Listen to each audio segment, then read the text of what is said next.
مونږ ته په 26 تاریخ باندې محمد نعیم نوم یې دی کوهاټ سټي کې هغه تاجر دی ګارمنټس کاروبار کې دو هغه ریپورټ وکړو چې هغه والد صاحب ته یو نامعلوم نمبر نه دمکی ملويږي لګي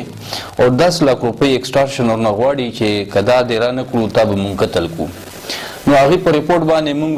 ایکسټارشن چې کوم د فیدی هغه لاندې اف آی آر رجسٹر کو هغه نه بعد مونږ ډي پی او صاحب عباس مجید مرو صاحب جناب D S P Raza मोहम्मद खान ته خصوصي ټاسک ورکو چې هر حال کې دا یو ډېر سیریس مسله دی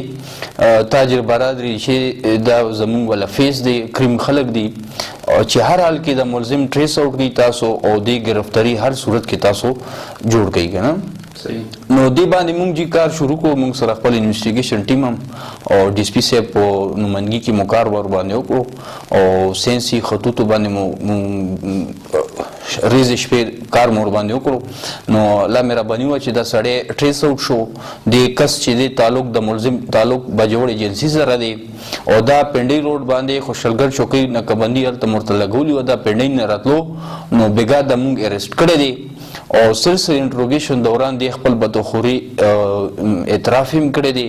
او دین علاوه سورداتونه ادي هم کړی دي چې هغه هم د اعتراف کړی دی او مزید تفتیش لپاره د متفتشي ټیم ته حواله کړی